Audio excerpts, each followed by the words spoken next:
Fans of turn-based tactical strategy games will surely be familiar with the XCOM series. The first game, XCOM UFO Defense, garnered overwhelmingly positive reception when it launched all the way back in 1994, and the XCOM series saw something of a resurgence with the release of 2012's XCOM Enemy Unknown and 2016's XCOM 2. Now, one of the co-creators of XCOM UFO Defense is a man going by the name Julian Gollop. Back in 2013, Gollop founded an independent game development company going by the name Snapshot Games, and in 2016, he teased a brand new game featuring turn-based tactical combat and world-based strategy. Not much was known about the title at the time, but seeing as a developer so synonymous with the genre was attached to the project, many fans were excited. Then, on April 25, 2017, Snapshot Games kicked off their crowdfunding campaign for Phoenix Point on website Fig, and the campaign ended up being quite successful. In just a little over 2 weeks, the campaign managed to hit its $500,000 goal, and by the end of the campaign, the team had managed to accrue a grand total of $765,948 from over 10,000 backers. Additional funding from various other sources and investors and an emphasis on advertising throughout the course of a year also meant that by August 13, 2018, the studio had managed to earn over $2 million for the game. All seemed to be going well for the highly anticipated title. People loved the potential that Phoenix Point held based on what Gollop said the intentions with the game were, and early footage of the game looked pretty promising. But support for the game hit something of a snag when Gollop published the following video on March 11, 2019, in which he announced that Snapshot Games had signed an exclusivity deal with Epic to bring Phoenix Point only to the Epic Game Store for 1 year. Here's the announcement and the explanation Gollop provided. Hi, I'm Julian Gollop, the creative director of Phoenix Point and the CEO of Snapshot Games. I have some major news to share. We have signed a deal with Epic Games to bring Phoenix Point exclusively to the Epic Game Store for its first year of release on PC and Mac. This deal is a real game changer for our studio because, thanks to Epic's support, it is certain that we will be able to update and expand Phoenix Point for years to come. We want to share our success with all our backers who have helped get us here, so we have a very special benefit to announce. If you backed or pre-ordered Phoenix Point at any time since our crowdfunding campaign until today, you will receive a year of free DLC.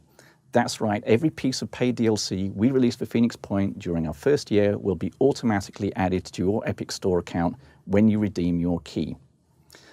I realize some of you will have backed or pre-ordered Phoenix Point with the expectation of playing it on a specific platform, and this certainly changes things for you.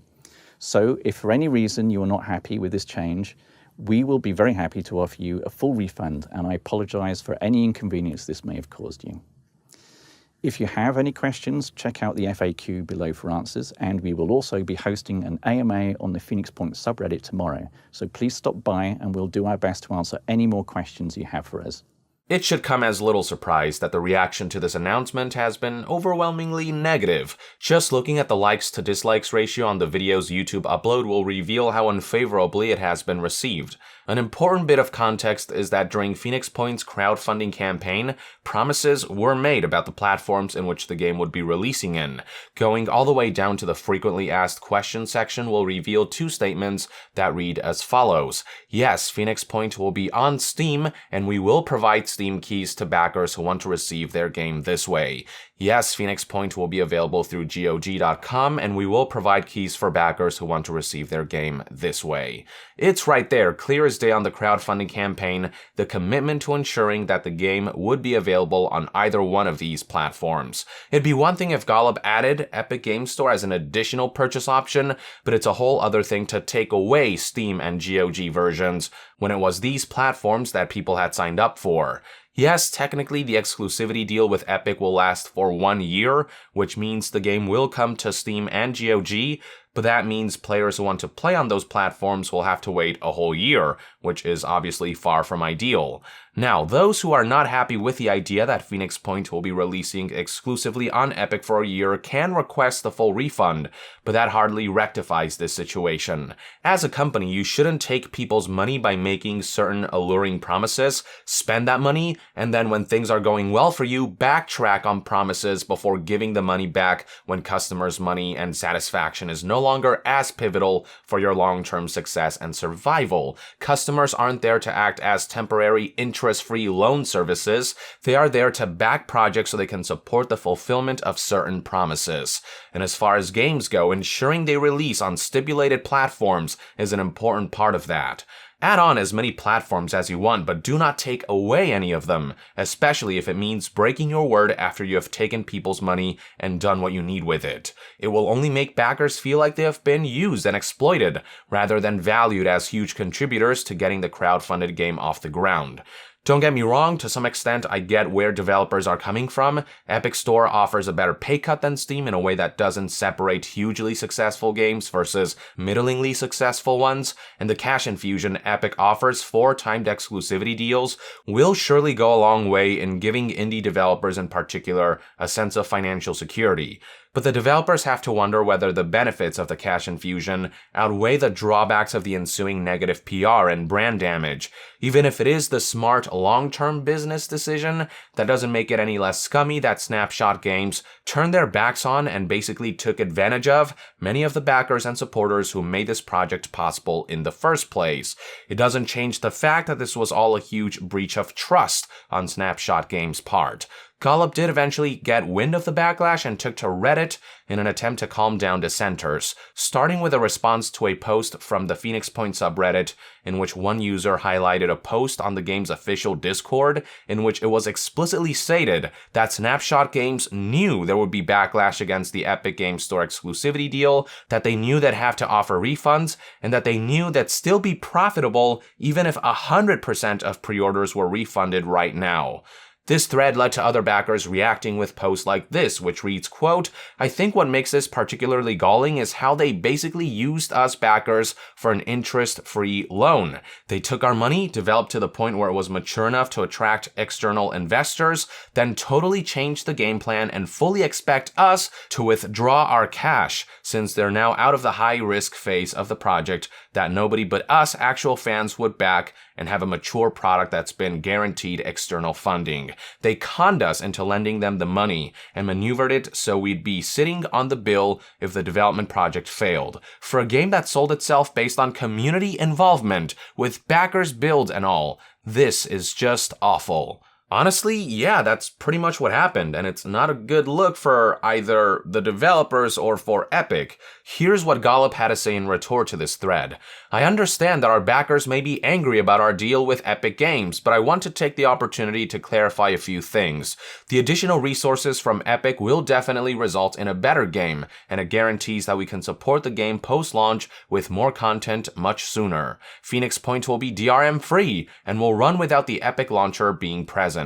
You can add it to your Steam Games library for convenience. Backers will get 1 year's free DLC. We have at least 3 DLC packs planned in the first year. At the end of the year's exclusive period, backers will get either a Steam key or a GOG key, in addition to their Epic key, which will include all DLC up to that date. We are offering full refunds if you're still not happy." People did not take kindly to this response, as it didn't seem to understand the fundamental issue, and the only solution being offered for those who want the game on Steam or GOG as originally promised in the crowdfunding campaign was to either wait a year or to take their money back now that it's no longer needed.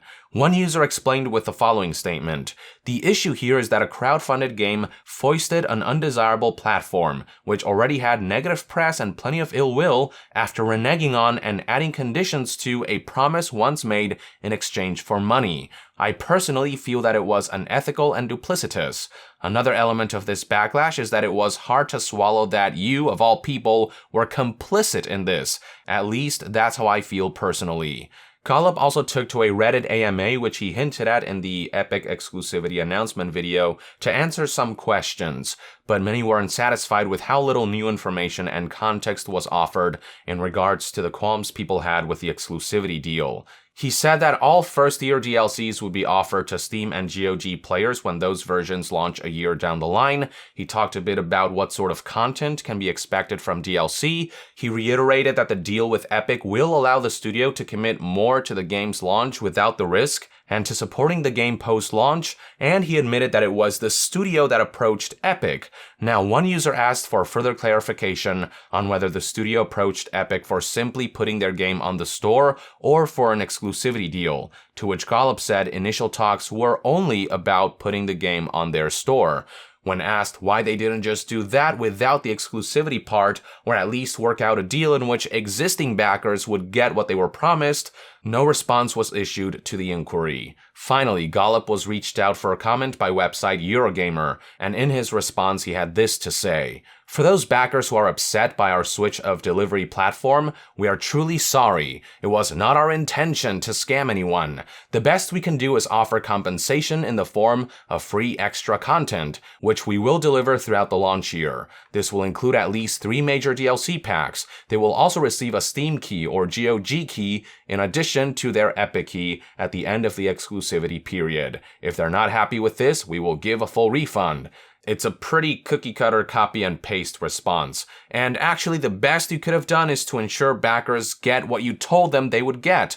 But alas, they signed the deal and it's probably something they cannot backtrack on. Nor do I think Gollop and crew have any desire to step away from the deal, even if they had the option. On the topic of refunds, one more thing backers find questionable is that Snapshot is issuing refunds through a third-party company called TransferWire, which aside from asking people to enter all their banking information, charges the people getting refunds for things like currency conversion and transfer fees.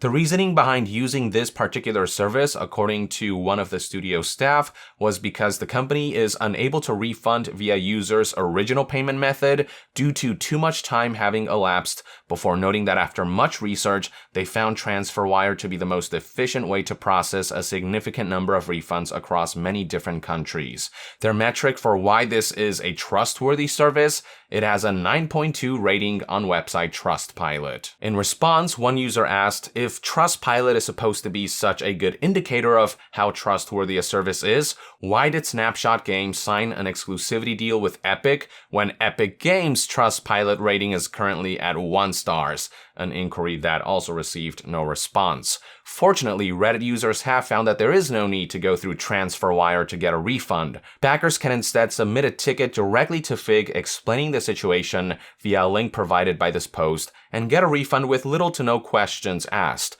with many users having reported a successful refund process. So yeah, this is where things currently stand with Phoenix Point. By pivoting last minute and signing a deal that broke the trust of crowdfunders, in one fell swoop, the upcoming new IP managed to lose a whole lot of goodwill. If this is all giving you a sense of deja vu, that's because something similar happened with Metro Exodus. After months of having marketed the game for a Steam release, after months of having sold pre-order copies on Steam, out of the blue, a mere 3 weeks before launch, they made the announcement that the game would be coming exclusively to Epic Games Store for a year. The only ones who managed to secure a Steam copy were those who managed to pre-order before the Abrupt announcement and before the game's purchase option was pulled from its Steam listing, while everyone else had no choice but to use what many would argue is an inferior platform. Even those who purchased physical copies of the game expecting Steam keys were given an Epic Store key instead, and the Epic sticker covering up the Steam logo on the back of the box cover goes to show just how rushed this decision was. Now, I'm sure there will be those who will argue that stuff like this is no big deal, that it's not like consoles where you have to pay for different platforms, that it only takes a few minutes to download the Epic launcher and use it in conjunction with Steam or GOG. It is true that this will not be a big deal to everyone, but I'll remind you that the Epic Store lacks many features that users enjoy and value on Steam, like forums, user reviews, user profiles, user-created guides, groups, broadcasting, screen capture and sharing, achievements, offline play, and more. Not to mention there are concerns regarding user data protection, given Fortnite accounts were compromised en masse twice now, as well as regarding the possibility that Epic Games' privacy policy may not comply with the general data protection regulation passed by the European Union.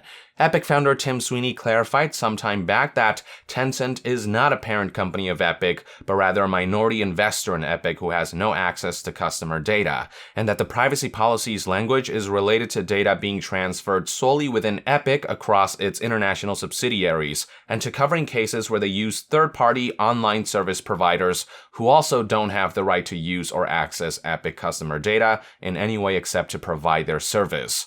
At the same time, it's worth keeping in mind that with Tencent's partial acquisition, the Chinese company has been allowed to place 2 representatives on Epic's 7-person board of directors. Tencent isn't Epic's parent company or publisher by any means, but having purchased 40% of the company and having a seat in Epic's board of directors does suggest they have tangible influence, though I couldn't tell you whether this actually affects the way consumer data flows, though Tim Sweeney assures that only Epic has access to any kind of consumer data. Regardless, bottom line is that perception surrounding Epic's privacy policy and their data protection track record isn't good right now, and negative optics surrounding their store is further compounded by its barebone features and the pesky exclusivity of third-party titles. Consumers want choice, plain and simple. The choice to have all their games under one platform. The choice to use a preferred platform with superior features, which is why the way Epic is paying companies to strip that choice away is understandably not sitting right with many. Epic isn't making people want to use their store by offering better services and deals. They're artificially leaving consumers no other options. Say what you want about Steam, but this is something the platform has never done. But what's particularly unfortunate about Phoenix Point's case is that it was the developer's choice to sign the year-long exclusivity deal, knowing the backlash it would cause, knowing it would betray the trust of their core supporters and backers. At least with Metro Exodus, we know that it was publisher Koch Media that made the decision, and that the developers over at 4A Games had no control over the matter. With Snapshot Games, on the other hand, we are talking about developers who deemed the support, hopes, and funding of their first customers an acceptable loss now that they've achieved the financial stability they wanted, or at least that's the perception.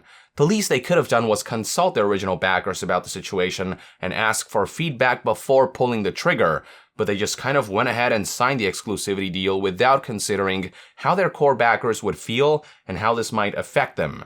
Gamers understand the need for funding to create games, but there's surely a way to gain funding without resorting to burning your initial supporters and without instigating an air of distrust. These are one man's perspective anyway. I'd love to hear what your take is on Snapshot Games signing an exclusivity deal with Epic Games Store for Phoenix Point, and backers' reaction to all this in the comments below. With that, I would like to end this news update and discussion video. Thank you for tuning in.